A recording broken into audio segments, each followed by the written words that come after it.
کیا تم نے کبھی نماز پڑھی ہے؟ تمہارے ہونٹ ہل رہے ہوتے ہیں، جسم جھک رہا ہوتا ہے، لیکن دماغ کل کی پریشانیوں میں بھٹک رہا ہوتا ہے، کل کے درد میں اٹکا ہوتا ہے، یا کسی کے الفاظ یاد آ رہے ہوتے ہیں، اور نماز کے بعد تم سوچتے ہو کیا میں نے واقعی نماز پڑھی یا صرف حرکتیں کی؟ تم اکیلے نہیں ہو، کیونکہ اسلام میں حاضری کے بغیر نماز ایسے ہے جیسے روشنی کے بغیر چراغ، اور نماز کی روح کا ایک نام ہے خشوع۔ خشوع کیا ہے؟ صرف کانسنٹریشن سے آگے؟ خشوع صرف فوکس کا نام نہیں، یہ دماغ کو بالکل خالی کر دینا بھی نہیں۔ خشوع ہے دل کی گہری عاجزی، یہ احساس کہ اللہ تمہیں دیکھ رہا ہے، محبت کے ساتھ ہلکا سا خوف، وہ دل جو اپنے خالق کے سامنے پگھل جائے۔ یہ تب ہوتا ہے جب تمہارا اندر جھکتا ہے، اس سے پہلے کہ تمہارا باہر جھکے۔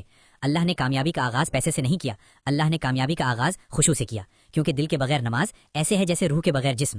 قرآن میں اللہ فرماتا ہے، بے شک کامیاب ہو گئے مومن وہ جو اپنی نماز میں خشوع رکھتے ہیں۔ نبی محمد صلی اللہ علیہ وسلم نے خبردار کیا، اس امت سے سب سے پہلی چیز جو اٹھا لی جائے گی وہ خشوع ہوگا، یہاں تک کہ تم مشکل سے کسی کو خشوع کے ساتھ نماز پڑھتے دیکھو گے۔ سبحان اللہ۔ ذرا غور کرو، ڈراؤنی بات کیا ہے؟ نہ نماز پہلے ختم ہوتی ہے، نہ مسجد پہلے بند ہوتی ہے، سب سے پہلے خشوع غائب ہوتا ہے۔ نماز رہ جاتی ہے، لیکن دل بھٹکے ہوئے، جلدی میں، دنیا کے بوجھ سے بھرے ہوئے، ہم شور میں جی رہے ہیں، فونز کی آوازیں، دل بھری ہوئی، دماغ تیز بھاگتا ہوا۔ اس لیے جب ہم اللہ کے سامنے کھڑے ہوتے ہیں، جسم نماز میں ہوتا ہے لیکن روح ابھی دنیا میں ہوتی ہے۔ نبی صلی اللہ علیہ وسلم نے عبادت کا بلند ترین درجہ سکھایا، اللہ کی عبادت اس طرح کرو جیسے تم اسے دیکھ رہے ہو، اور اگر تم اسے نہیں دیکھ سکتے تو یقین رکھو کہ وہ تمہیں دیکھ رہا ہے۔ یہی احساس، یہی زندہ ہوش خشوع ہے۔ جب تم کہتے ہو اللہ اکبر اور واقعی محسوس کرتے ہو کہ اللہ میری ٹینشن سے بڑا ہے، میرے درد سے بڑا ہے، میرے خوف سے بڑا ہے، اس پوری دنیا سے بڑا ہے۔ ایک صحابی نے بیان کیا کہ جب نبی صلی اللہ علیہ وسلم نماز پڑھتے، ان کے سینے سے ابلتے پانی جیسی آواز آتی تھی، اتنا زیادہ روتے تھے۔ یہ تھی اصلی نماز، اصلی ربط، اصلی دل، نہ پرفارمنس نہ دکھاوا، صرف ایک بندہ اپنے رب کے سامنے کھڑا۔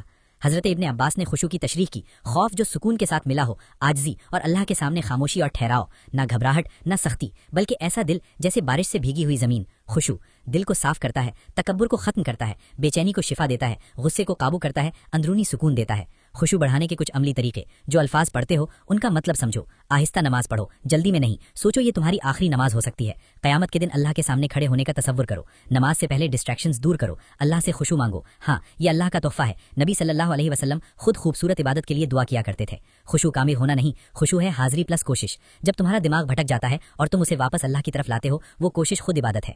کچھ لوگ سوچتے ہیں کہ میں نماز میں روتا نہیں اس لیے میرے اندر خشوع نہیں، خشوع یہ ہے جب تم ڈسٹریکشن سے لڑتے ہو، جب تم اپنا دماغ واپس اللہ کی طرف کھینچ لاتے ہو، جب ہر لفظ کا مطلب محسوس کرتے ہو، جب دل چپ چاپ نرم ہو جاتا ہے۔ خشوع تب ہوتا ہے جب دل دھیمی آواز میں کہتا ہے، یا اللہ میرے پاس تیرے سوا کچھ نہیں، اور یہ کوشش اللہ کو بہت پیاری ہے۔